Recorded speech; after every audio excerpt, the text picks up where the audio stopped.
just you and me. Yeah, the AC blowing got me wrapped up in your brown eyes. Nothing new, just you staring at the sky.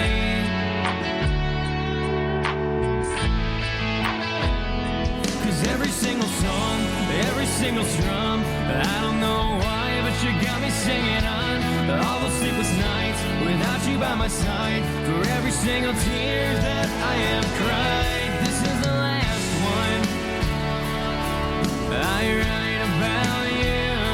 This is the last one I write about you. I take you by your hand, spin you around your room, open prayer, future, what comes soon. But without you, I don't know what I do. But I'm done writing about you. This is the last one I write about you. Cause every single song, every single strum, I don't know why, but you got me singing on.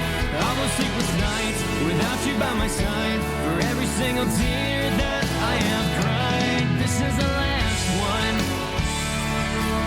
I write about you. This is the last one I write about you. I can tell you the truth, tell you how I feel, that my love for you is nothing but real. I waste so much time with you always on my mind, turning my prayers into rhyme.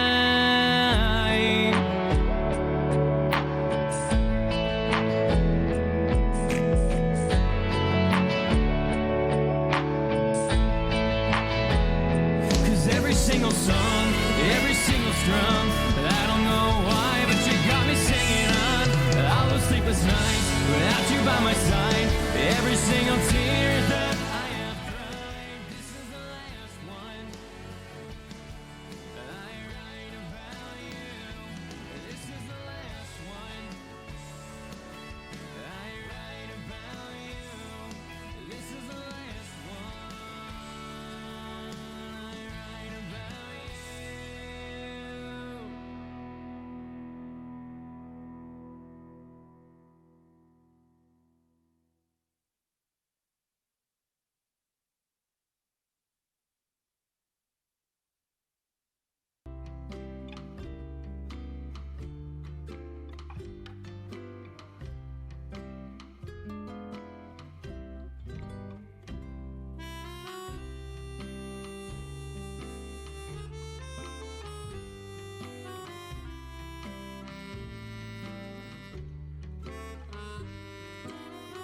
City Council to order.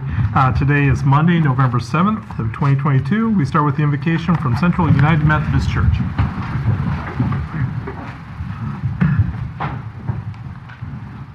Let's pray.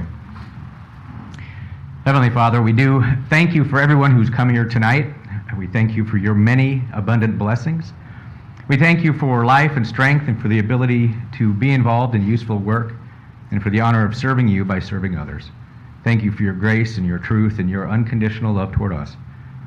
Scriptures tell us that you say that citizens ought to respect and pray for our governing authorities because you have established those authorities and that you want to promote peace and order and justice. And so, Lord, we pray tonight for our mayor. We pray for the various levels of city officials. In particular, we pray for this assembled group and this council here tonight, asking that you would graciously grant them the wisdom to govern amid the conflicting interests and issues of our times. Give them an understanding of the true needs of the people they serve, a desire for justice and righteousness, the ability to work together in harmony, even when there is honest disagreement.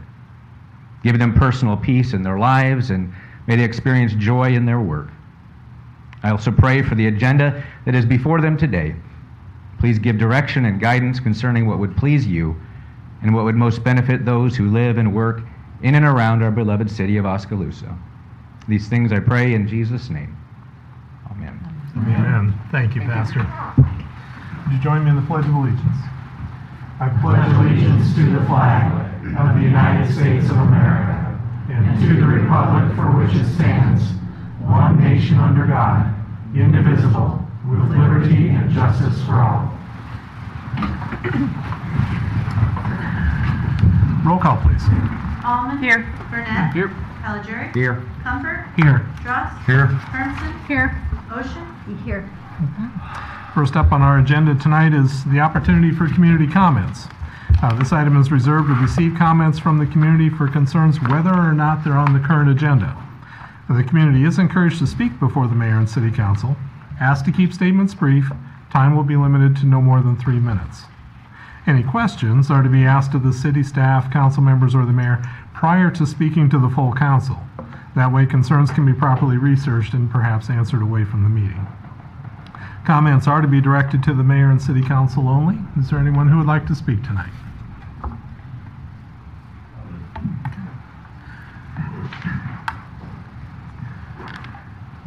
Name and address, please. All right. My name's Andrew Alexander. I'm from Fremont, Iowa, 2970 Woodville Avenue. No, I'm not a resident of Oskaloosa, but right outside. Came tonight to speak about the Navigator pipeline that's going through Mahaska County. It is going through over a mile of our family farm in Fremont, Iowa. It would be 661 feet from my front door.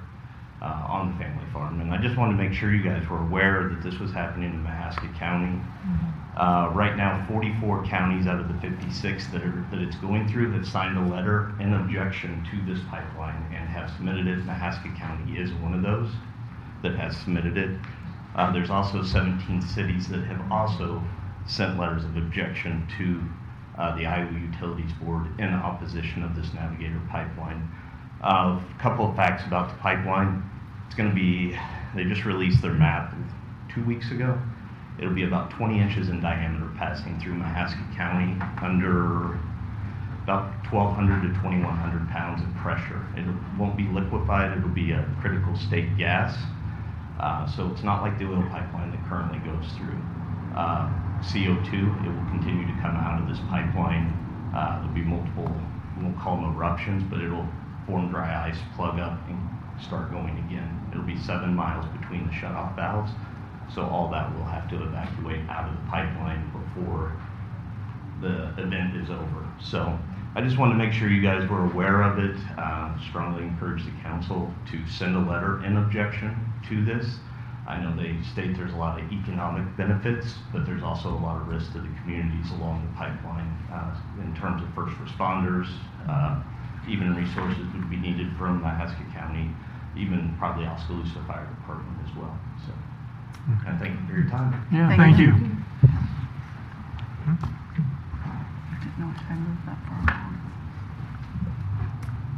Is there anyone else who would like to speak tonight?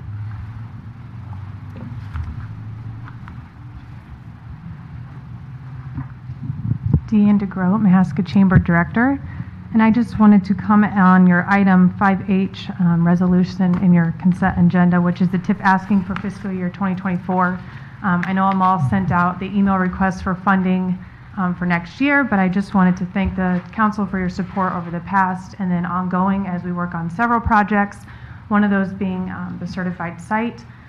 As you guys know, the Chamber has a few parcels out there in addition to several option agreements with landowners, so we're continuing to work through lead protocols for that in addition to marketing. So working on some drone footage to get a attractive marketing piece as we look to market the certified site.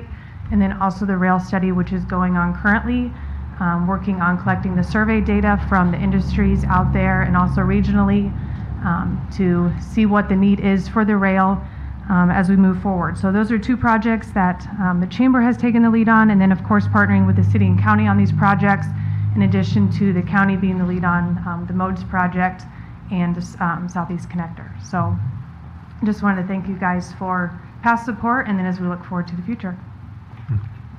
Thank you. Thank you. Is there anyone else who would like to speak tonight? Seeing no one else, I'll move on. Next item up is the consent agenda, as referred to. We do have things that are all routine in nature. I also wanted to draw attention to item F. This is the appointment of Judy Udmark to the Board of Adjustment. And so do we have a motion of support for the consent agenda? So move. Second. Okay, any discussion? Roll call, please. Allman. Yes. Burnett, Yeah. Calgery, Yes. Comfort, Yes. Drost, Yes. Hermson, Yes. Ocean, Yes. Okay, that passes. Next up is the announcement of vacancies we have on various boards and commissions. First is the Airport Commission. There's a vacancy for a term ending in December of 2027. The Building Code Board of Appeals, we have a vacancy for a regular member and also for an ex officio member. The Civil Service Commission, one vacancy for a term ending in May of 2026.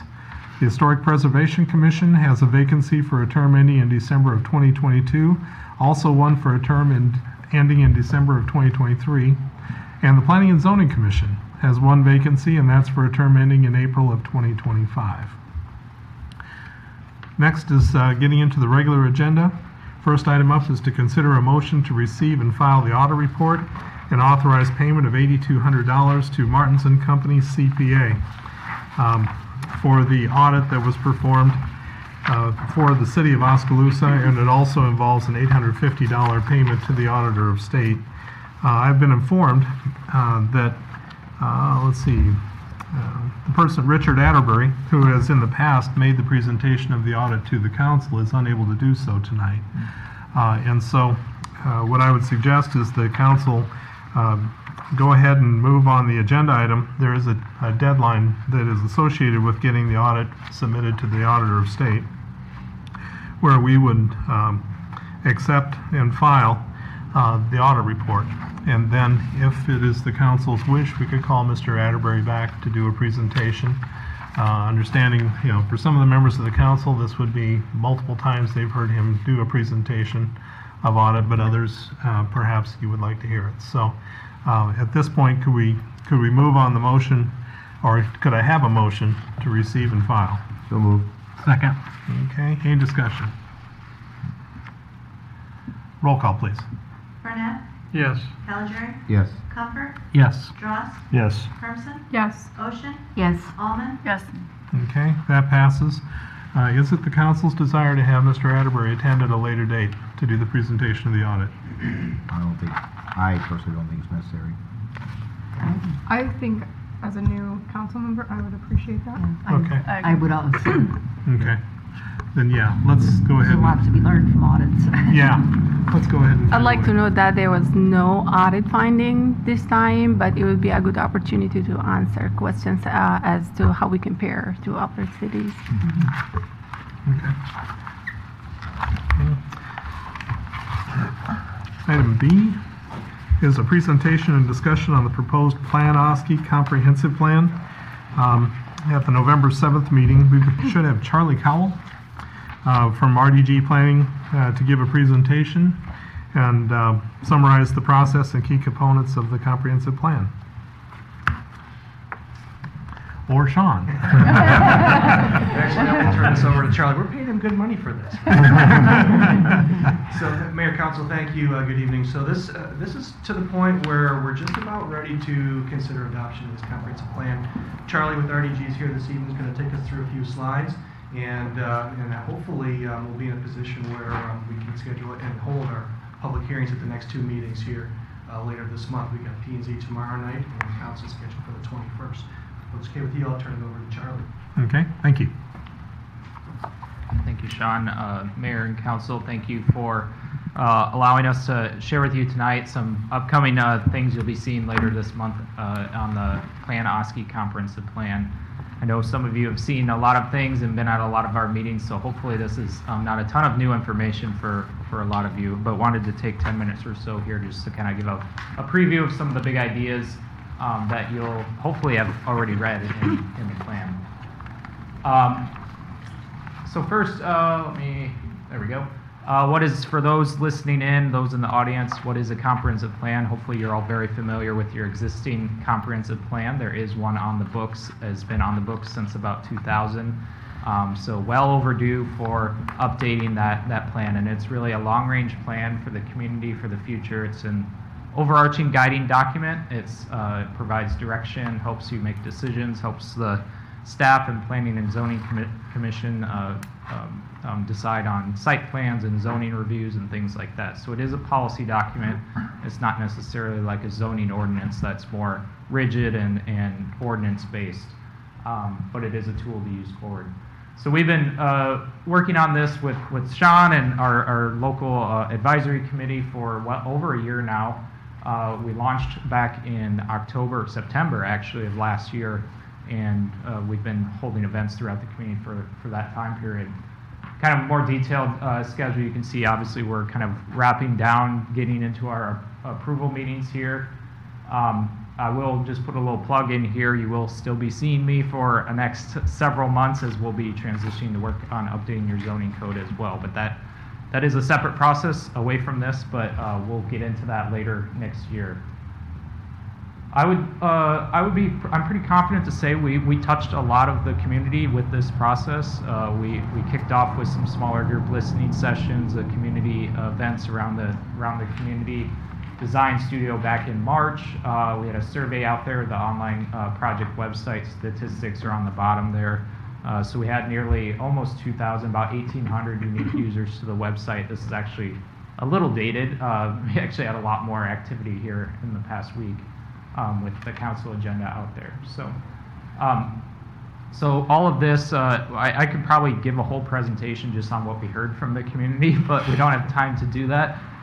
So we've really condensed all of that down into what you see as the 5 chapters in the comprehensive plan.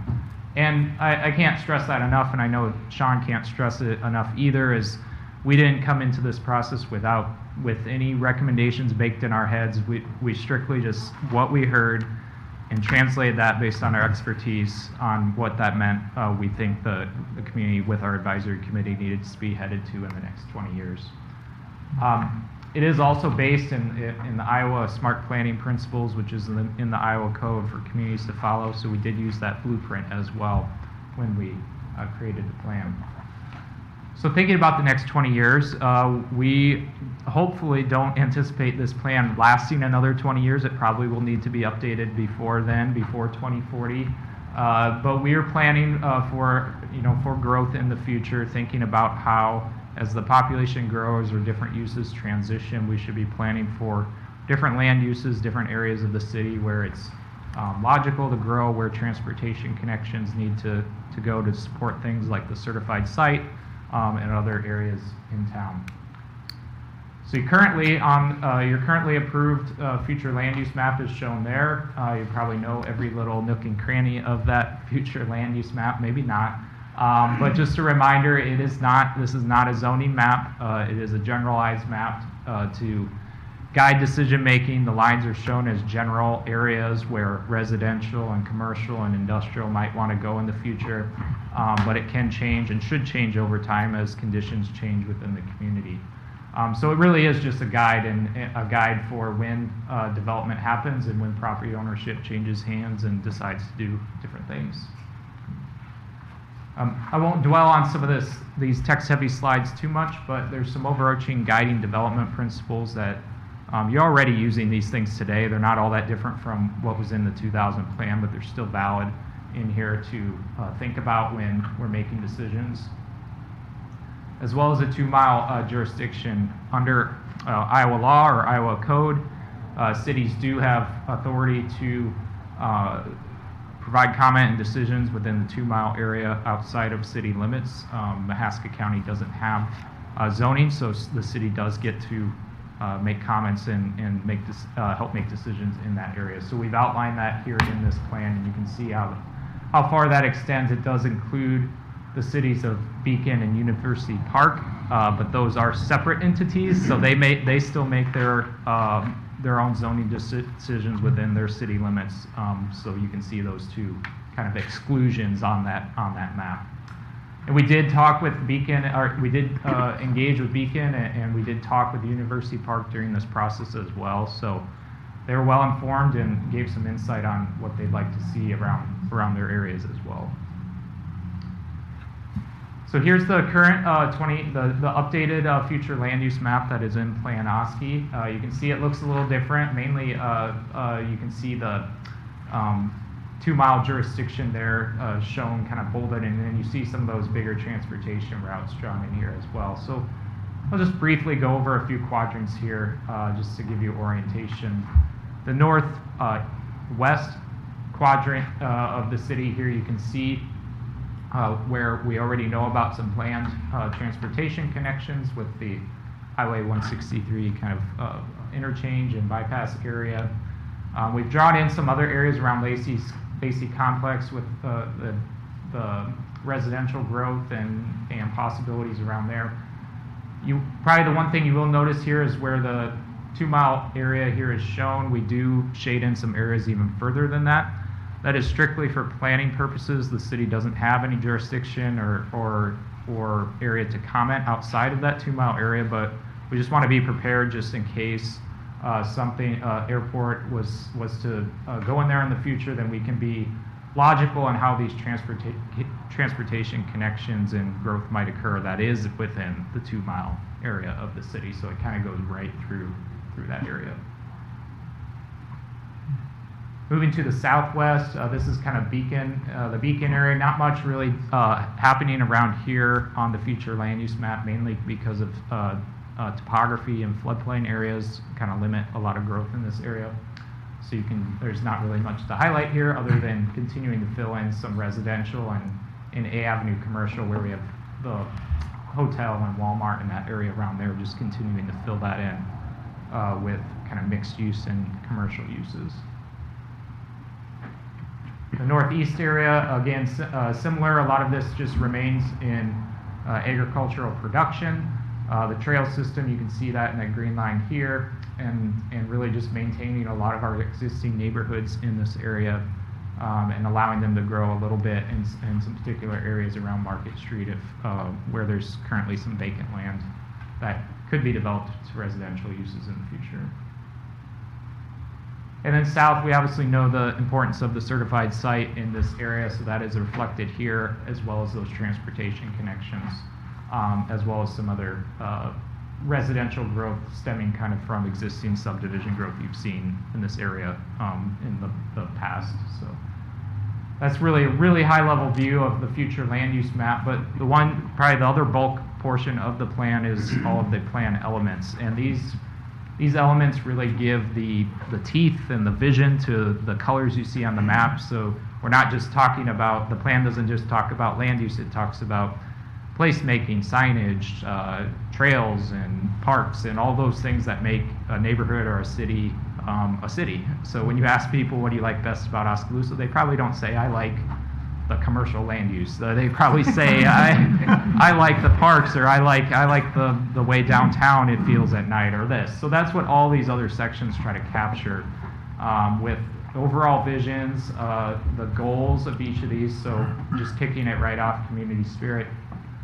This chapter really is probably what we heard of the most throughout the whole process. You know, the identity, the neighborhood, the small town charm, the arts and culture capacity of Oskaloosa. So really trying to emphasize the importance of those goals that reflect all the other elements of the plan was really important to a lot of people we spoke to. Mobility and accessibility, a lot of this is building on things you've already been doing the past 20 years, continuing to build out the trail system, expanding some other opportunities to get from the trail system to areas like downtown was important to people. We try to reflect that in here as well. And then some other just various items related to mobility. Housing and community development in neighborhoods. This is one where we've shown some concepts in the plan you see for some infill possibilities. How do we create neighborhoods rather than kind of secluded enclaves of cul-de-sacs and development, make sure things are connected. This is being followed up with a housing study already in the works, so that will provide some more detail to this chapter as well. Economic prosperity deals with everything economic development, downtown, A Avenue corridor, what goals to make those corridors successful, attractive, easy to navigate and get around in. Parks and recreation, again, just making sure that when we are expanding or if we do grow, we are providing additional park spaces, but also enhancing our existing park spaces, making sure that we're taking care of what we have, basically. And then lastly, but perhaps the most important is the community support, we're calling it, but basically it's the functional aspects of the city, utilities, street maintenance, emergency services, all of those things, just making sure that we're reiterating those from not just the old plan, but existing things you're already doing to maintain the city. So just again, try to keep it brief. The 10 minutes doesn't do justice to all the work that we heard from everyone, from our advisory committee, from staff throughout the whole process. It's really been a joy to be in the community, and really happy I get to be here for another at least 6 months working on things. But as Sean mentioned, we are going to be back tomorrow talking, or at least hearing from the Planning and Zoning Commission on their recommendation tomorrow night, and then back later in November for City Council consideration. So, and once all of that, the official kind of approval happens, basically your existing 2000 plan becomes replaced by this plan. Final plan draft is available online for public viewings at planoskaloosa.com. I'm encouraging people to go there, check it out, give us the comments. And like Charlie said, we will have a final public hearing here in front of the council on the 21st. So we're not looking for any action from you this evening, but we're certainly open to questions and comments as well. You mentioned the advisory committee. Who was that? How many? And how were they selected? Yeah. I'll let you. I looked through the report and I didn't see a listing. Yeah, so you can actually, it's actually, I believe, on the second page, you can see the Okay. listing. And we started with 13 members, and we tried to get a cross-section of both the community within the city limits and outside the city limits, and just kind of I guess, a varying background in these individuals. We had one city council member, we had 2 P&Z members, and we had 2 individuals from the county, and then other community members as well. So you can find that list. We're down to 10 from the original 13. We had 3 people drop off in the process.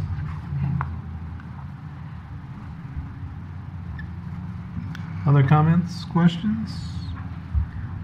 I think the timing of updating this plan along with the next agenda item talking about a strategic plan, I think it just all fits well together timing wise, and then adding in the housing study that we're doing helps fill in some of those blanks. So appreciate the work everybody's done, and excited to see how it all comes together. Very good. Thank you very much, gentlemen. Thank you.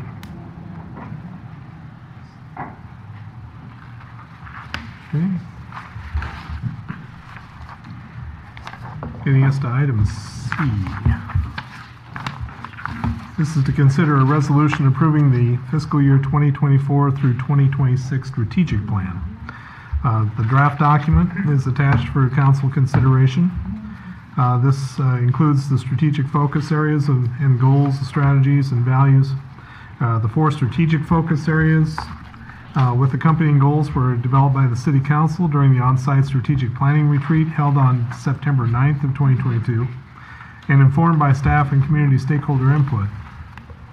Over the past month, the city staff's been working with strategic planning consultant Dr. Monica Allen to refine the language of the goals and strategies. The priority areas enumerated here.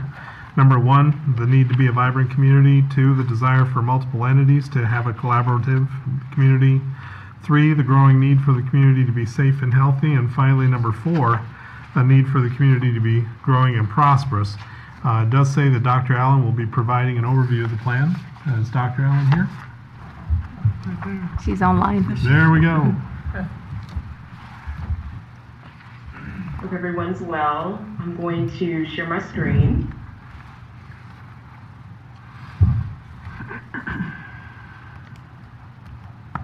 Okay, can everybody see that okay? Yes, okay. All right, so yes, good evening, Mayor, City Council, City Manager, and other guests. Tonight I'm here to present to you the 2024 through 26 strategic planning draft for the City of Oskaloosa. I'm so happy to be here with all of you tonight, even though it's virtual. It's nice to be in this space to present something to you that hopefully you will receive pretty well. So before you have the strategic plan document that does have the the level of detail that I think you may want that is going to be beyond the presentation that I'll have for you tonight. So if you have any questions after the presentation, I'd be glad to answer any questions for you.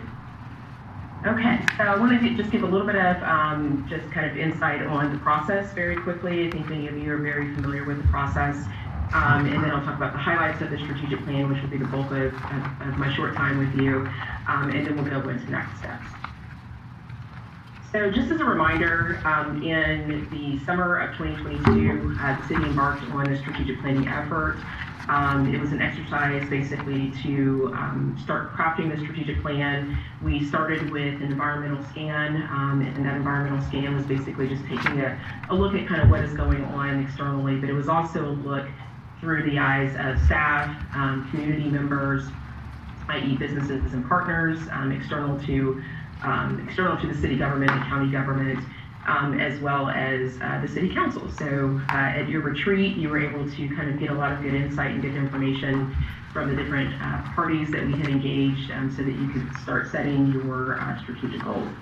After that, we did take on an opportunity to do what I would call a listening session. So the listening session, we had 2 of them, was a way for us to present the draft document in its form before we had made some updates that you see there tonight, but to allow the other individuals to give some feedback. So we reached back out to the staff, to the businesses and the partners to say, hey, look, this is what we have, this is what we heard. Is there anything that you want us to consider modifying or changing? And we were actually able to get some really good feedback. And so from there, of course, very quick turnaround from August to October. We do have the draft plan that's in front of you. So tonight we will be seeking final approval for that. So as part of the effort, we did work on a community vision. And so what you see here are basically various aspects of that vision that are just kind of what I would call quick hits in terms of the vision statement. You will see that, and these were buzzwords that kind of came out of all of the sessions that I was able to get information from in order to be able to help kind of set this vision. So definitely want to be a community that's welcoming, that's attractive. Definitely want to have a community that is about community engagement. So making sure that we're very well connected to the community, engage the community, use information from the community to inform policy and other types of work that we do. Want to be collaborative, supportive, a place where people can thrive. I think that is a big aspect of a strategic plan as well as the history of the community. And we also want to be a place where there's growth and creativity and innovation, and all of those things are supported. And just an overall great space, I would say, for businesses to grow and for people to have a sense of healthy living in the community. We also focused on values because we think that values kind of bring more of the people aspect to that, so you can have a vision, but what are really the values?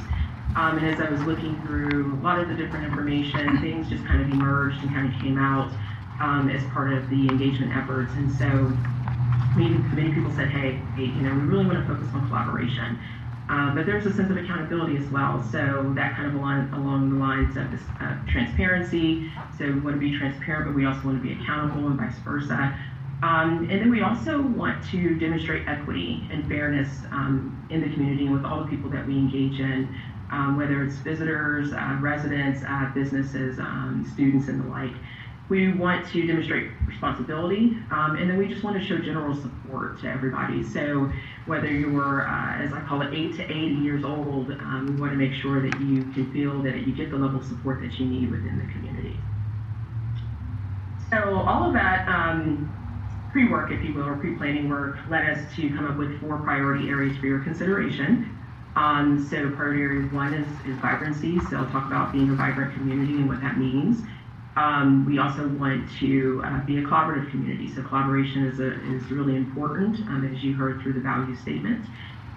We want to be a community that focuses on health and safety. And then we want to be a community that also focuses on growth and prosperity. So I'm going to go into each of these, but I'll keep it at a very high level because I do know that you have the detailed document in front of you. So beginning with the first priority area, vibrant community, when you think about the rich history and you think about the culture of the community, one of the key priorities that really kind of emerged out of all of this is to revisit that history and that culture. to not ignore it, to embrace it, to kind of bring it back, if you will, to life, so to speak. And really build on that culture and the past successes of the community, but be a little more intentional. So when we talk about a vibrant community, it really is refining, resurrecting, revisiting all of those different types of things that made the community what it is. So for this particular priority area, there are 4 goals that we have proposed for you. So beginning with the first 2, the first goal reflects really a need to focus on the downtown district. Again, to build on some of the history of the downtown district, but to address the existing attractiveness, but to enhance the attractiveness of the district, if you will. So some of the things that are proposed as part of the strategic plan will be a focus on marketing, outreach, all of these things that we want to make sure that we are making people aware of as part of the things that make downtown what it is. So of course, enhancing downtown, but then also promoting it and marketing it to other people. So the second goal highlights the need to enhance the brand of the community by revisiting what I would consider as the identity of Oskaloosa in the community, and then create a fresh, updated kind of approach to the brand that is relatable, that helps kind of tell the story, or tell I think we put our story in there as part of the strategic plan, and so that way it's not just, hey, this is what the brand is, but it's a relatable story, and it's telling the story, which is another form of engagement that we really want to focus on. So the third goal for this particular area is grow businesses. So we heard a lot from the community as well as staff that the businesses is kind of what makes up a chunk of the community, and it's really important that not only do we focus on the existing businesses, but we also focus on getting new businesses and attracting new businesses to the community.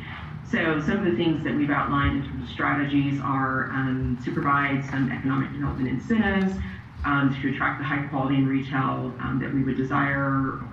It will also include restaurants, other establishments, again with the focus of supporting existing businesses, but also bringing in those new businesses. And then finally, the fourth goal for this particular priority area represents the promotion of arts and culture and recreation amenities. And so first and foremost, we want to make sure that we assess and respond to the residents' needs of the community. So we know that arts and culture is a big part of the history of the community, but we want to understand where the residents are, and maybe where visitors are as well, in terms of how they're perceiving the community, and is there anything that Oskaloosa and partners can do to continue to focus on arts and culture, to kind of expand those things that have made the history and part of the community, but also those things that may attract new people. Other things that we would focus on is to make sure that we have adequate public amenities, supporting sports facilities, specifically for the city would be to potentially hire some type of park and rec coordinator. That person can be the point person, kind of the quarterback, if you will, for both the city and the county, and to make sure that there is that one person that is driving forward the strategy in this particular space. So those are the 4 goals for the first priority area. So I'm going to go on to the second priority area, which is collaborative community. And priority area 2 really establishes a strong need to enhance existing collaborations and or to create new or different collaborations, if that makes sense. And so the primary focus, as outlined in the statement that you see here, is really to be more efficient, work at an optimal level, maximizing resources, supporting one another, all the while focusing on minimizing costs that it takes for doing business within the community. There are 4 goals that we're proposing for you. So the first one is touching on increasing the number and the quality of collaboration or collaborative opportunities. So when we were doing the environmental scanning work, and I mentioned this earlier, we heard a lot from different individuals that said, there's just this need for us to kind of come together. We're siloed, we come together, but we could do more, right? So maybe there's a need for us to increase the number of interactions that we have, as well as the quality and the types of those interactions. And so that is something that we really wanted to focus on. So critical elements for this particular goal are to create a community engagement plan. So that is a plan that is kind of a process, if you will, for how do we engage the community, how do we get the feedback, and then how do we make sure that we're tweaking or modifying our programs and services to meet those community needs. And this would also include creating a robust communication strategy. So part of engagement is we're going out, we're hearing from you, we're hopefully providing some services that meet your needs, but we also want to make sure that we're going back to our values of being transparent and accountable, and it's through some type of robust communication strategy. And then the focus, of course, for the second goal is around increasing the efficiency and effectiveness of the local governments. And so that is something that also came out, that some individuals perceive that there were some inefficient processes, but sometimes I like to say that if it's planning and permit review or something like that, well, the public may not understand that it's going to take 30 days to go through a plan review, right? But the local governments do, right? So is there something that the citizens or the residents are missing in terms of a need for efficiency in how we do our work, or is it more about really communication and letting the public know? But all of that aside, this came out as a goal that is really important to focus on around the increased efficiency and effectiveness of how the work is done. So in addition to, of course, the community engagement work, focusing on internal processes and what have you, one of the things that is also important as part of this particular goal is around alternative funding sources, so taking a look at what are some ways that we can offset the tax revenue, maybe kind of leverage additional funding sources that are out there. What are some things that we may need to focus on around staffing and compensation?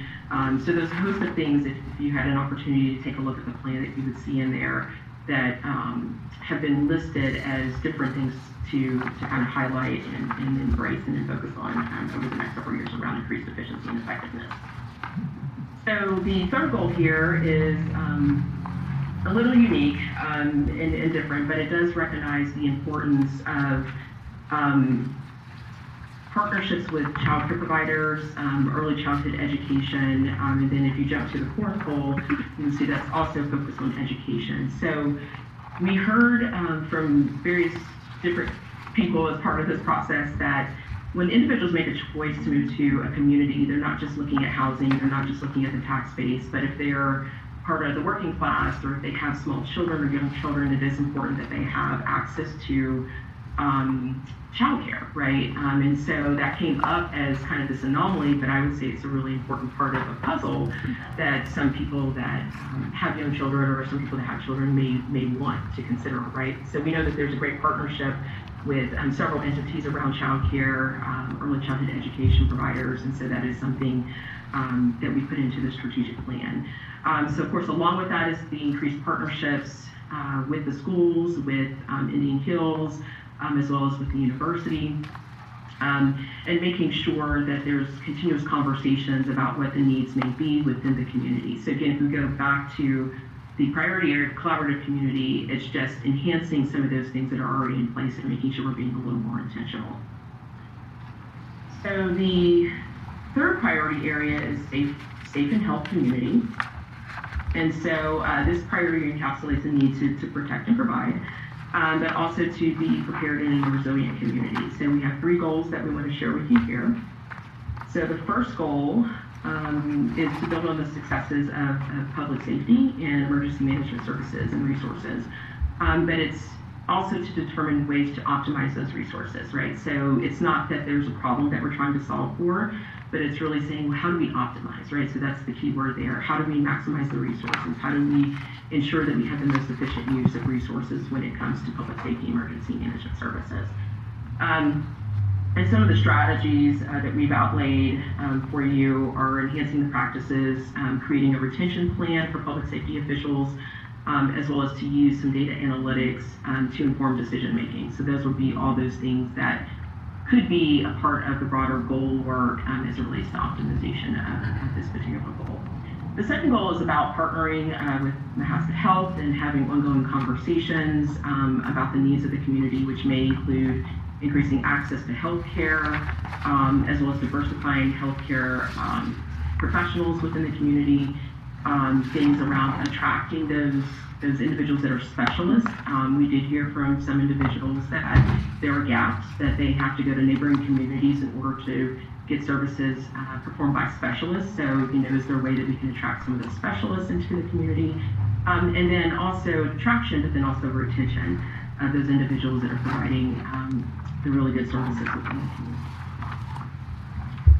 And then the last goal for this particular area is we need to have a sound disaster preparedness framework and model for the community. So some of the things that came out in terms of the work that would go towards this goal is to really, one, update the plan, so to make sure it's relevant to today's times, that it's well informed by best practices, but also to create awareness around the plan. So it's like the plan is no good if you create a plan and document it, but people are not aware of how the communities would respond in the event of a disaster. So that's pretty short and sweet and direct to the point, but there was a great need for that as it came out in the discussions.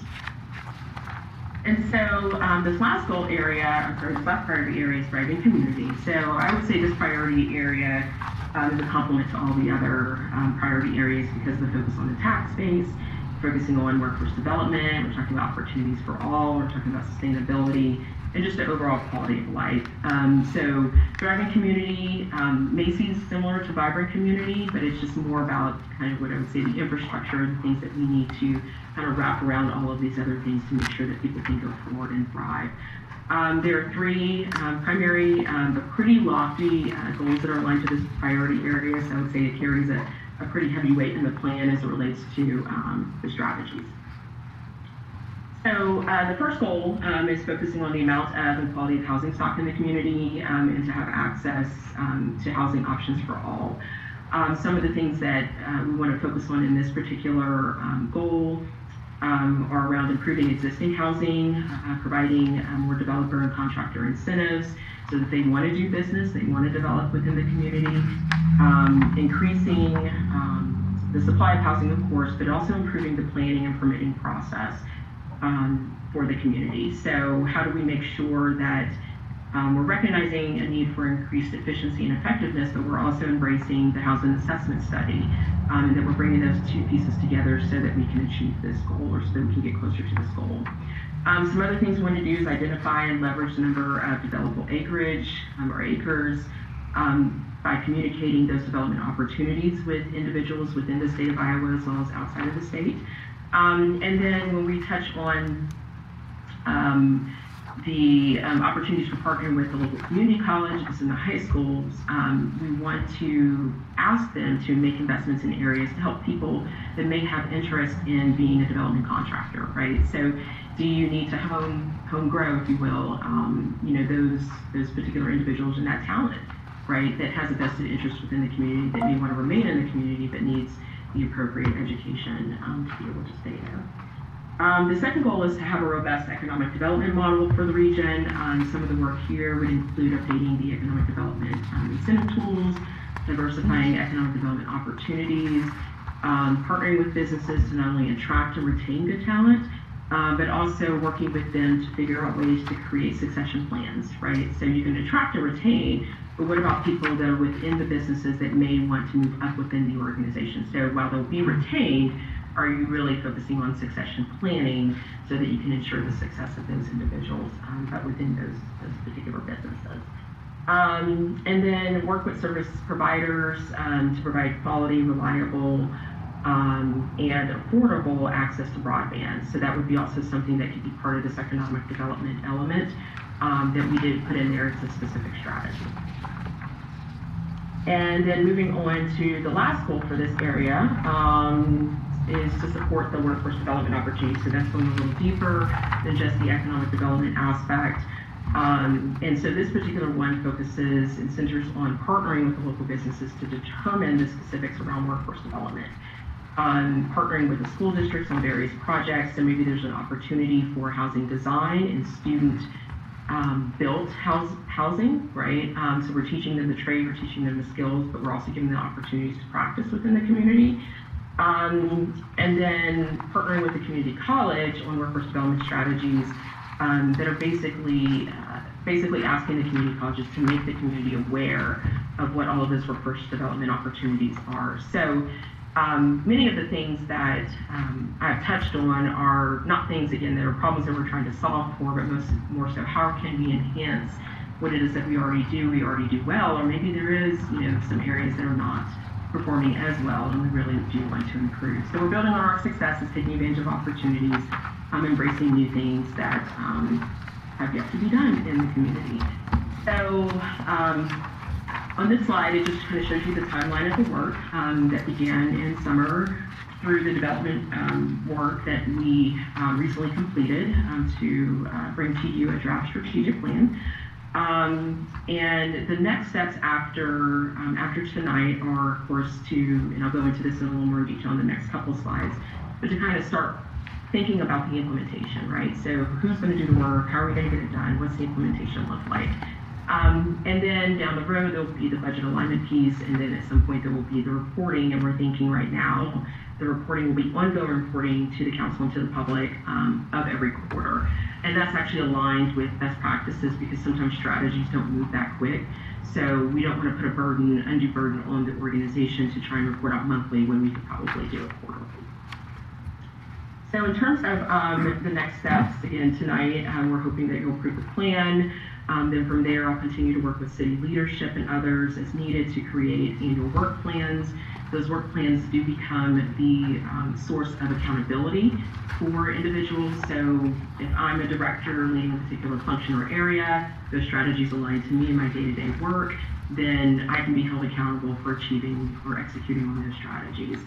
We'll identify measures of success, and that's a really big important part of strategic planning. So how will we know we're successful?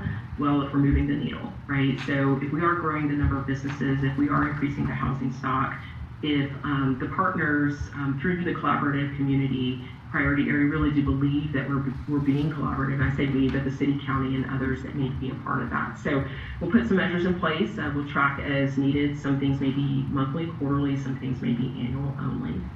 And then at the start of the fiscal year, 2024, we'll be basically ready to implement the plans because that's when the budget will go live. So you'll have a nice budget that will track to the plan. And then lastly, just want to show you this kind of sample work plan. So, given some different thoughts to, how do we bring all of this together, right? So there's a lot that's going on. So in this sample work plan, this is really at the highest level. So what we're proposing is that we track by goal. So there are 14 goals, a lot of strategies in detail, but 14 goals. We have a goal leader, but then we identify people to be at the strategy level. So when we talk about the strategy level, we're really talking about where's the intersectionality of strategy, behavior, and accountability. So we'll identify strategy owner, and then some high-level milestones and action steps with a target date and some key performance indicators or measures of success. And then on this slide, this really just kind of shows you kind of more at the tactical level. So the through line, if you will, is the goal leaders over here. You have the strategy owner, but then here is kind of where the strategy breaks down. So if you look on the left side, you'll see step 1, you'll see the actual strategy reference. So we'll be able to tie it back to specific strategy number with the milestone description that is basically the strategy, and then any notes that the individual strategy owners and the goal owners want to provide. And so we're going to try it out and see if we can get this some type of cadence and some type of regular reporting on a quarterly basis. And then this time next year, make some tweaks and modifications to the strategic plan so that we're ensuring that we're updating the plans to align to the relevancy of the business. So, Mayor and City Council, that's all I have. And that concludes my presentation, so I'll be happy to take any questions that you have. I appreciate the steps in that, but I'm very, very confused why budget alignment is last. Because, for example, my family, I want a safe, vibrant car, and I would research all these things, but I have X amount of money to spend on that car. Do you see what I mean? The budget has to then drive, okay, what's realistic? I can't afford a new car. I can't do this. I can't do that. So I'm just wondering why the budget alignment isn't the second step. I want this, but I've got that. And then where am I going? I mean, unless you've got lots of money to give us. Sure. So now we have the priorities defined. Right. So when we put together the work plan, not everything will require money or resources. A lot of time we budget our time as staff what we need to focus on. So Yeah. basically, those priorities are going to be driving what we do on a daily basis, and highlight what is the priority, what is important. It's going to jump to the top. So, and some goals will require additional resources, like hiring a consultant. Those would be considered at budget time, because the budget in 23, it's already set. So the first alignment we're gonna aim towards is going to be 24, when we talk about what are the priorities for this budget. So we look at the strategic plan, whatever we have initiatives in the plan, we'll make sure we dedicate the resources trying to support the plan. But shouldn't we have the resources as the second step? Well, I don't think you're going to know that until you go through the process. I like the idea. I like the idea of having this high level, big picture plan and what we want to see happen. And I mean, we all know that 3/4 of our budget goes to people, right? So we've got 25% of our general fund budget to work with, and we have this vision, this higher level vision of things we would like to do. But as we work through that budget, we're going to have to prioritize. We know we are not going to be able to do everything on this list. But we have the list of things we want to do, and how do those items that we can fit into our budget align with this plan, and you just have to give and take. I know. It's just not the way I make a decision, you know. Well, there's and the plan is going to be broken into 3 one-year chunks. So we'll have 3 budgets. We're going to try to do alignment and make sure we have the resources to advance those goals. And then maybe some of these goals could change in here. This is just a start. Yeah, I know And that. I can see some already in here that's probably, in my view, go out the window, but there's things, it's going to change. Yeah. No question, it will change.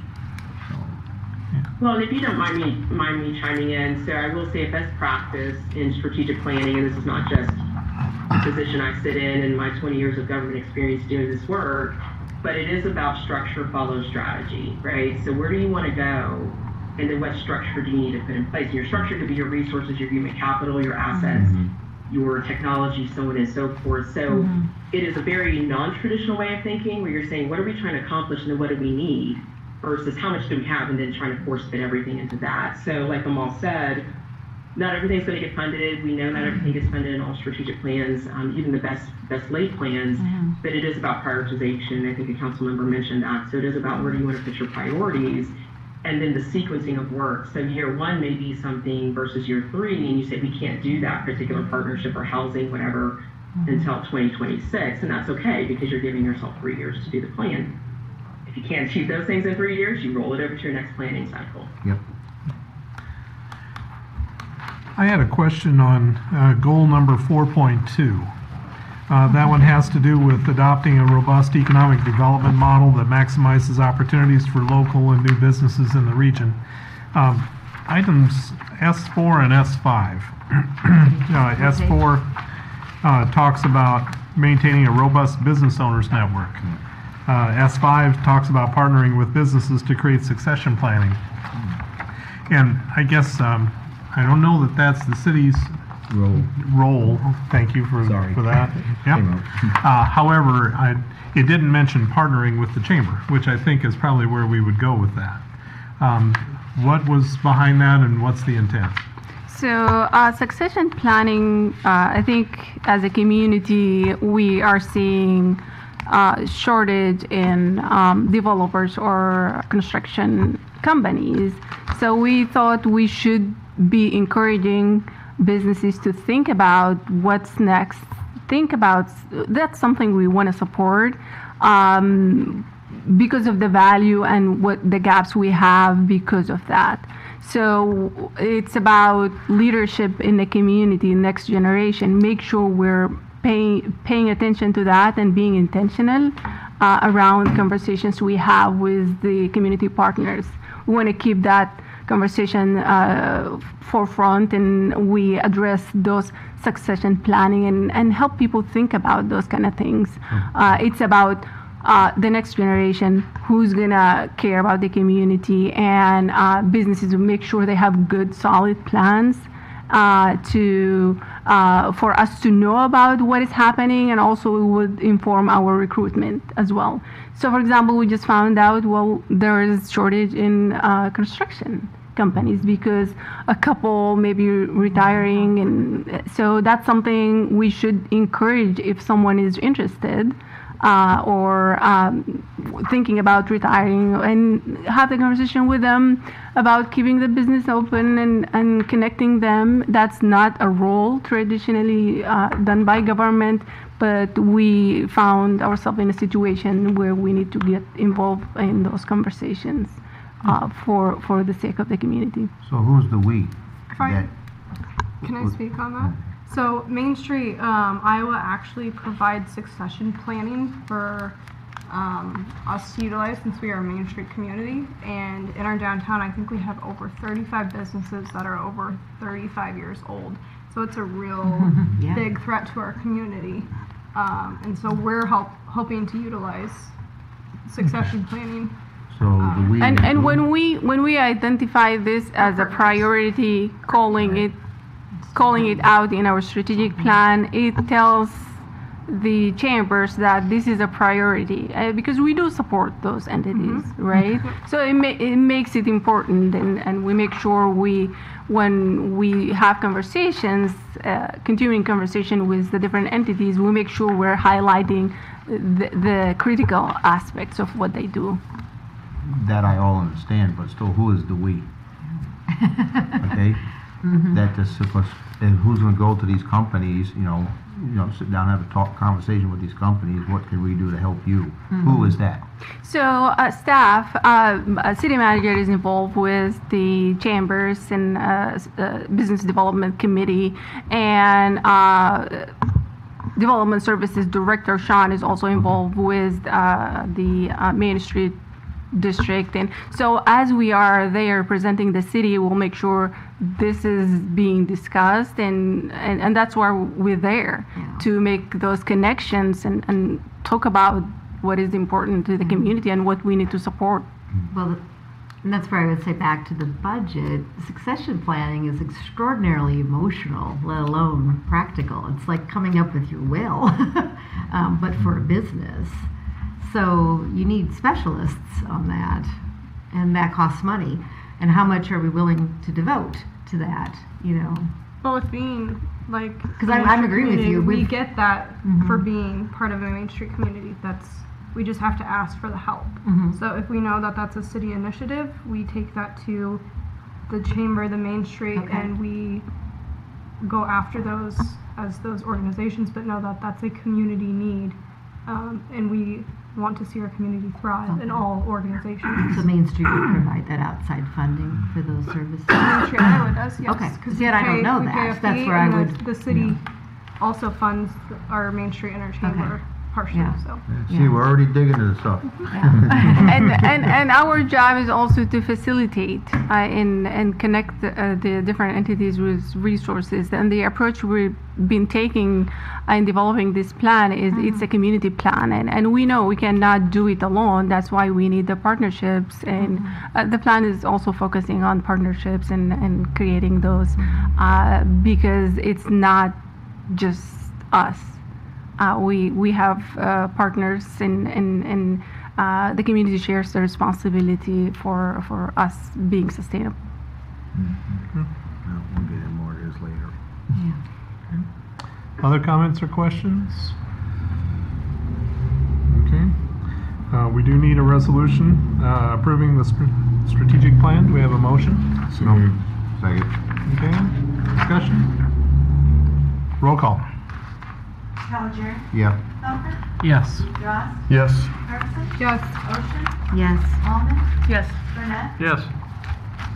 Okay, that passes.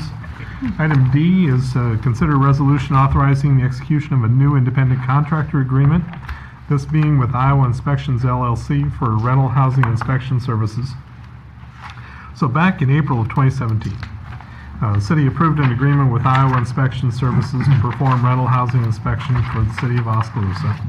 Among other provisions, it The agreement established the inspection fee amounts where the contractor charges directly to each owner after completing an inspection. Contractor is proposing an increase to these fees due to inflation and higher costs. We've also discussed reducing the number of required public meetings each year at no charge. And so the 2017 inspection fee was $75 for the first unit, $25 for each additional. In 2022, that would bump up to $100 for the first unit and $40 for each additional unit. And as far as the public informational training meetings, originally in 2017, conduct at least 3 meetings a calendar year, no charge. This changes over to, at the city's request, conduct or attend up to 3 meetings each calendar year at no charge. Does note in here the contractor's fee hasn't changed since the program began in 2017. And we're also thinking, staff and contractor also agree it's no longer necessary to hold more than 3 public meetings a year. Reducing that requirement will match our current practice. So we do have a recommendation of support for this new agreement. Do we have a motion of approval? Moved. Second. Any discussion? What is the frequency of the inspections? I mean, if I have a rental property and you inspect it today, is it 2 years? It's 3 years. And if they do have a good one, it's 4 years, right? Right. Yeah. Okay, thank you. Yours is every year. I'm surprised it's not every 6 months, Joe. Okay. I have a question too. How does the community know about these inspections? You know, if you're a renter and you're having difficulties in that, you know, how do we communicate that there are these inspections and that you have resources? You know, that a lease is a two-way agreement. It's not you just paying the rent. You also have to have a property that's up to standard. How does the renter know about this? Yeah. So one way is that the landlord is somewhat obligated to inform their tenants, but we also have information on our website as well. So anyone interested in that can just do a search online. They'll find the information. We have a complaint form. If a tenant has concerns, they can file that form with the city. We would take that and investigate. And we would do that independently outside of the contractor. So that's something that we can do. And we'll get a handful of calls and inquiries every year and things that we do follow up on with the landlords directly. I'm just wondering if that could be part of, you know, when you obtain a lease and you sign it, also to know these are my rights, you know, if something goes wrong later on. Because most renters, I worked a lot in the community college, they're not savvy enough to think, you know, oh, I should go to this place and ask about it. They're scared. They see this in a lease and I don't have a lawyer and I don't know what to do. And, you know, since we're paying for this, it's a really good resource to have. And we want to maintain the quality of our rental units in this community, you know. Absolutely. It's just that sometimes what we think is a logical, oh, you would just go this, you know, to somebody who's, you know, scared and upset and feels intimidated by a landlord, they're not thinking that. Where would they find this information, you know?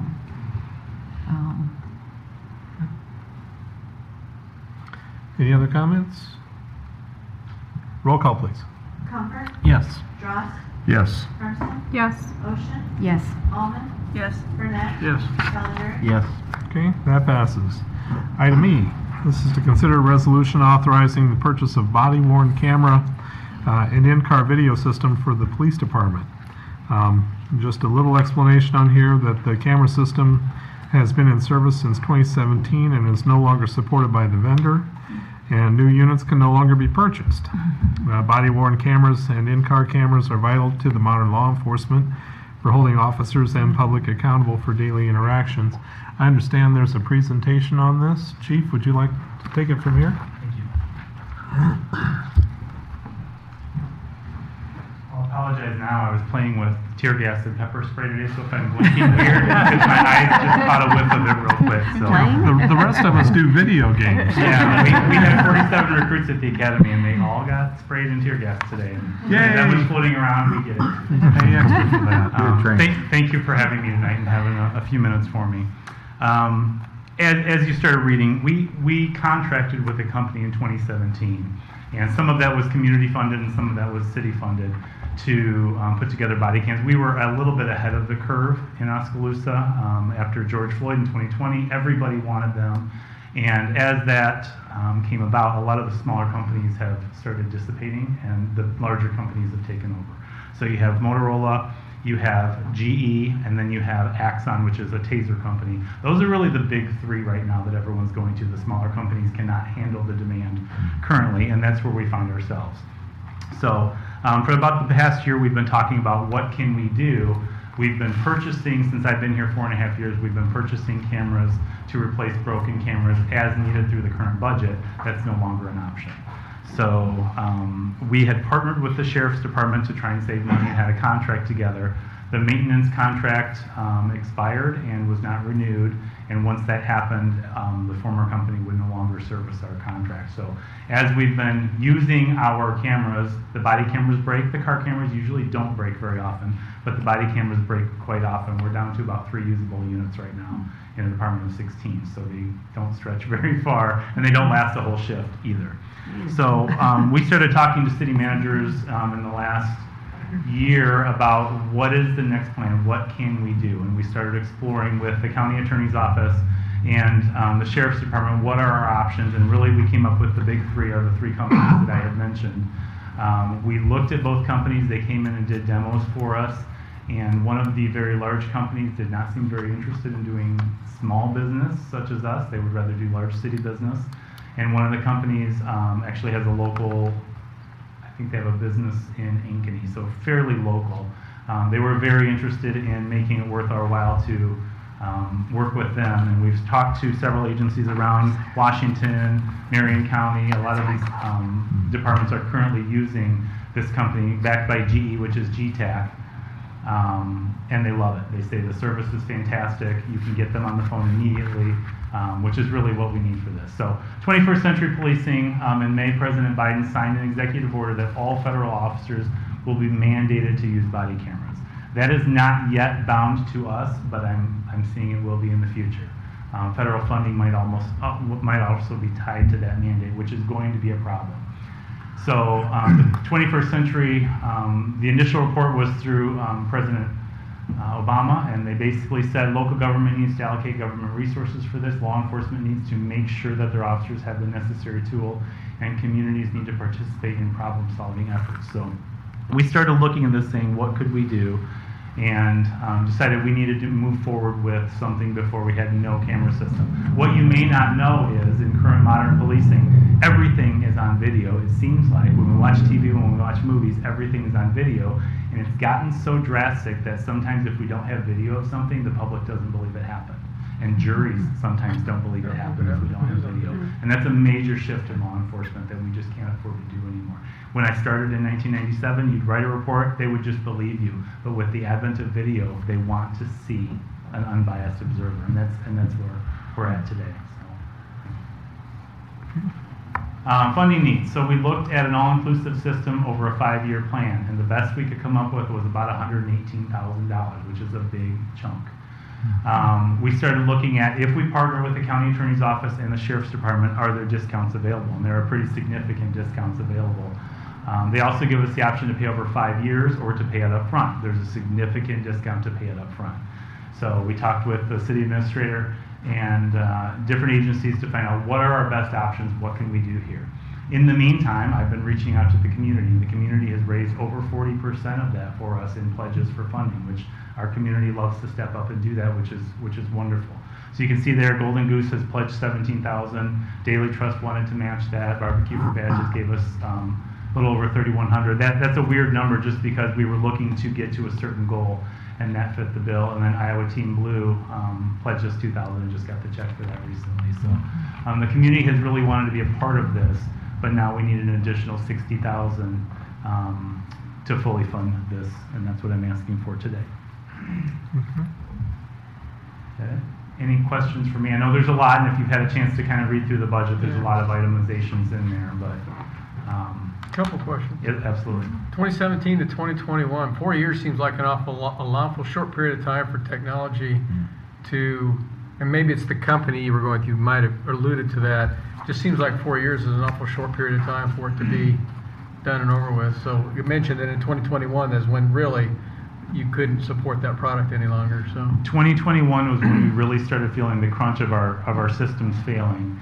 They were failing rapidly instead of 1 or 2 per year, which we could easily replace. Right, but if you go back to the slide that said the company didn't support it anymore, and that's what I'm more interested in. 2021 said the company didn't support it any longer, and you purchased them in 2017. So I'm just saying, and you mentioned a 5-year payment plan with the new company, so I'm assuming they're going to support it longer than 4 years. Is my That's correct. My concern. We went with a fairly small company due to budgetary purposes back then, and we were the administrators of the actual system. So we ran the server, we ran all of the administrative side, and with current technology and cloud storage, we can't do that anymore. Right. We just don't have the manpower Sure. or really the expertise to do that. Okay. We have to reach out to the larger companies that are able to do that. So this would be cloud supported. We would have no IT needed whatsoever, and we don't have a server to maintain either. This is all 100% cloud supported. So one of the benefits of that is we've been talking ever since I came here, we don't keep all of our videos for 2 years. And 2 years is usually the statute of limitations for a lot of lawsuits and criminal charges, but we don't have the storage space for that. This will completely take care of that. This will be kept as long as we need it. That's part of why it's so expensive, because the storage is really the expense. It's not the units themselves. And thank you for that. I don't want to belabor the point, but I'm not sure we still have covered what I'm talking about, which is end of life. So it was 4 years end of life. Can we get a guarantee from whoever you're going to invest the money with that they're not going to go into life in 4 years with you? I guess is my question. Yeah, so they have already run these for a while. Usually the car cameras, they'll last 10 years if you take care of them. Yeah. It's the body cams, and the body cams are easy to replace. They are replaceable under warranty. These have full Right. 5-year warranties Right. on all of our deals. And it's backed by GE. They are, unlike some of the smaller companies, GE's not going anywhere. Gotcha. If I'm understanding right, because we have the same problem at my work, so it's not the issue of the cameras, it's the actual program they're not supporting, right? Correct. Any longer, we have the Correct. same issue at our work. And I then totally when they're understand. not supporting the program, we can't Right, buy well, the still we units get, anymore. we'll be lucky if we get. And I 4 or 5 understand years all out of that. it. I'm in the internet business, okay? So I understand all this. We're still not getting there, though. Are they willing to support the program, the adjective that you ever choose to use, I don't care, for more than 4 years? That's my question. Or are we going to assume that every 4 years, once they become non-supportable, it doesn't matter whether they break or whether they work, because nobody's supporting it anymore, right? I mean, we have the same problem in our business, and our internet technology goes for longer than 4 years. So that's what I'm trying to figure out here is somebody willing to tell us, yeah, you're going to be, in 4 years you can expect that we're going to want you to buy new equipment because we're not going to support this equipment any longer.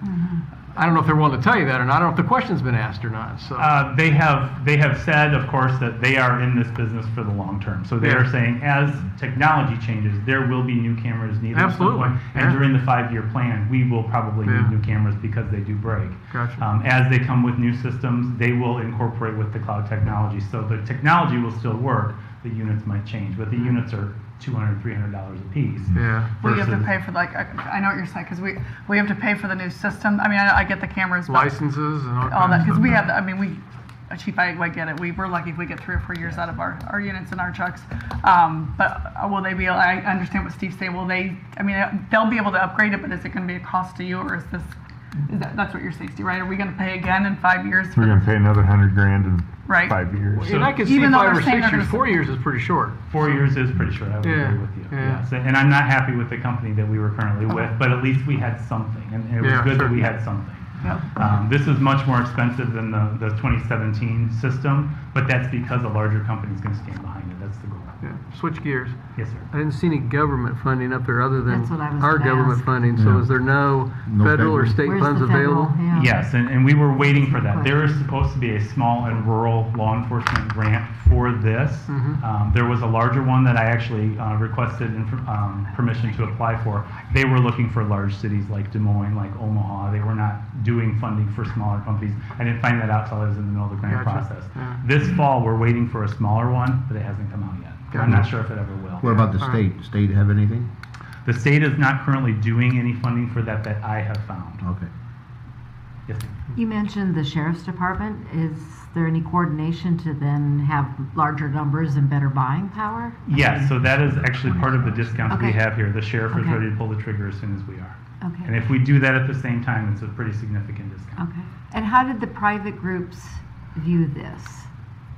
Did they view this as adding and contributing, or did they view this like, oh, the government's not doing its job. I've never heard that the government is not doing its job. When I do my presentations, they're always happy to be involved. And a lot of these, that's impressive money. I was, I'm a lot of They won't these, guarantee it, but 4 years is an awful. a lot of these public foundations, when they do that, they want to step up. They have this money available for us to ask for, and they want to help us. Okay, because they did exceptional with like the canine for the sheriffs and that. So I was hoping it's that. That is the problem that not all police departments have. Is Yeah. people are willing to step up. Yeah. No, it sounded good. Yeah, seriously. Okay. Other comments? Okay. Do we have a motion of support for this? The recommendation is to approve the resolution authorizing the purchase of the body-worn cameras and in-car video system, and a CIP amendment for the purchase and authorization for the city clerk to issue payment. So moved. Second. Okay, discussion? Roll call, please. There's room for this in the budget? I mean, it's in the budget? It wasn't in the budget, but there is room for it. Okay, all right, great. Thank you. Roll call. Frost. Yes. Hermsen. Yes. Ocean. Yes. Allman. Yes. Burnett. Yes. Calgery. Yes. Comfort. Yes. Okay, that passes. Thank you. Thanks, Chief. Thanks, Chief. Thank you, Chief. Item F is to consider a resolution approving an agreement for a professional services agreement with Resource Management Associates. It's related to the E911 and Emergency Management Operations Need Assessment. The document is in our file here. So the RFQ for the expert to conduct a thorough needs assessment of the 911 emergency management operations and recommendations on efficiency and distribution of the service cost was done. There were two proposals. One, interviews conducted by city and county representatives and the Mahaska County EMA chair on Friday, October 14th. Per the RFQ scoring criteria, RMA was the higher score, also the low bidder, for an amount of $36,966 all inclusive. City attorney has reviewed the agreement and apparently no objections. And so staff is recommending the council approve the resolution for an agreement with Resource Management Associates. Do you have a motion of support? So moved. Second. Okay. Any discussion on this? Amalba County, is the county indeed partnering to pay for half of this then? Yes, this morning, county took action to commit to 50% of this. And then at the last EMA meeting, a couple communities, I think Eddyville and University Park, had expressed interest, but we're just waiting for numbers. Or do you know if they're still on board with contributing? I believe they are, but their contribution is going to be minor if we allocate based on per capita. It will be like $100. Well, every little bit helps. Penny's a penny. Thank you. Other comments? Roll call, please. Hermsen. Yes. Ocean. Yes. Allman. Yes. Burnett. Yes. Calgery. Yes. Comfort. Yes. Frost. Yes. Okay, that passes. Item G. This is to consider an ordinance amending Chapter 10.52 of the Oskaloosa Municipal Code for 3-hour parking restriction. This will be in the vicinity of High Avenue and G Street. It is the first reading. Staff received a request from Anthony Christner on behalf of Christner Properties LLC for the 3-hour parking restriction in the vicinity of the intersection of High Avenue and G Street. Currently, there's no parking restriction at the location. This parking restriction was shown on the PUD development plan for 717 through 723 High Avenue West, and that was approved by the City Council at the February 22nd, 2022 meeting. A survey was sent out to all the property owners and residents in the study area, none of whom responded. The one response was opposed to the restriction. Staff has noted that the response was from a business that is no longer in operation. So, map showing the proposed location of the restriction and the results of the survey is included in our agenda. The proposed parking restriction was discussed at the Parking and Stop Sign Commission meeting on May 16th of 2022, and recommended the City Council wait to pass the ordinance until construction of the property began. Since construction of the site has recently begun, staff is now presenting the ordinance to the council for approval. Do I have a motion of support for this first reading? So moved. Second. Okay, any discussion? No. Roll call, please. Ocean, Yes. Almond, Yes. Burnett, Yes. Calgery, Yes. Comfort, Yes. Strauss, Yes. Hermson, Yes. Okay, that passes. Moving on to, just lost my last page. There we go. Reports from city staff. City manager, anything? Nothing, Your Honor. Okay. Thank you. City clerk, anything? no, sir, thank you. City attorney? Thank you, sir. Okay, city council members. Steve? I brought some vacation videos I'd like to show tonight. If you would. We prefer PowerPoint if we can have it. None of that moving video stuff. I just encourage everyone to get out and vote. Tomorrow's election day. I strongly encourage everyone to get out and vote. Did it last week, so all done. Okay. No, sir. Okay. We have a lot of holiday events coming up. I believe it's November 19th at 4:30. Is that right? For the turning on of the 5:30? Sorry, 5:30. You could be an hour early. Depends who's running the clock. Yeah, if Bob's running the Yeah, don't worry, clock, But enjoy a community evening. We're going to turn the lights on, and then we have the Lighted Christmas Parade coming up, the Young Ambassadors, and a lot of other Christmas events. Check out the Chamber and Main Street web page for more information, or Facebook. Okay. Charles? Dovetailing off what Rhonda said, just would encourage everyone to get out and vote tomorrow. I would say that as citizens, it's arguably the most important thing we can do. And a reminder to First Ward residents, particularly those who might be watching TV, polling location has changed. You are not at ISU Extension anymore. You'll be at Bethel Baptist Church tomorrow, 7 a.m. to 8 p.m. I'm really glad Yeah. Okay, No- Joe? Nothing. Okay.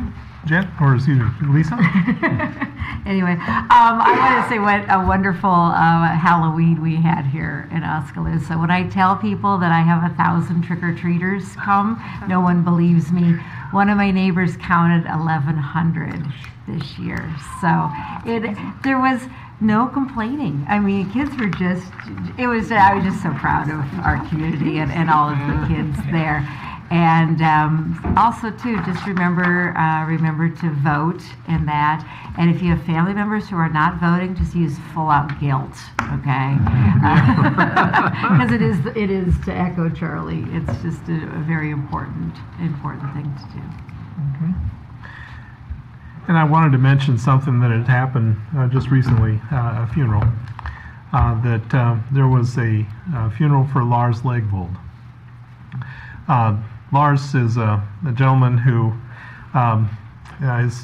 his family moved around a bit, but he had landed in Oskaloosa as a teenager, where he finished high school in 1969. Okay, he attended William Penn College after high school. He was drafted by the U.S. Army and inducted on February 24th of 1971. So think Vietnam era. Mm-hmm. He served 2 years, with 10 months of that overseas as a heavy vehicle driver, and after returning to Iowa. He worked at several employers here in Oskaloosa, ultimately in 1988 coming to work for the city of Oskaloosa. And so for 22 years, he worked in the street maintenance department. Favorite job was with the city was running the street sweeper. He was a skilled snowplow operator too, and I remember this as a council member hearing about he won the snowplow rodeo, which is held in Des Moines statewide 3 years in a row. He was also a volunteer firefighter. And so there was a funeral service held for Lars at 10:30 on Friday, October 28th. It was at the First Presbyterian Church. Burial was at the Forest Cemetery, and the Honor Guard presented military honors.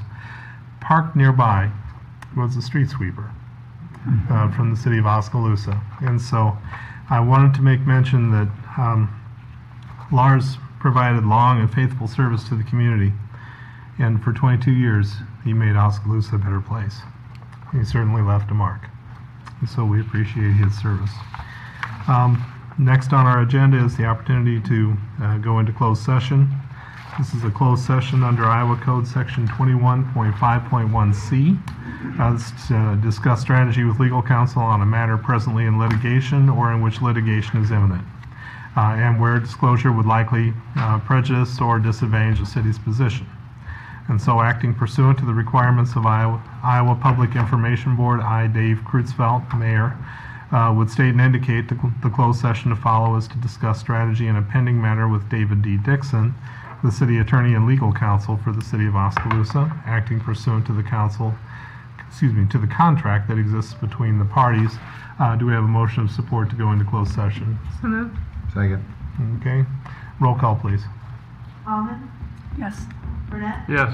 Caligiuri, Yes. Comfort, Yes. Dross, Yes. Hermson, Yes. Ocean. Yes. Okay, that passes.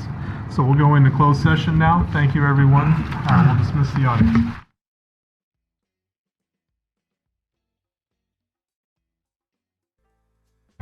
We are back in session. There is no action to be taken. Do we have a motion to adjourn? So moved. Second. All in favor say aye. Aye. We're adjourned.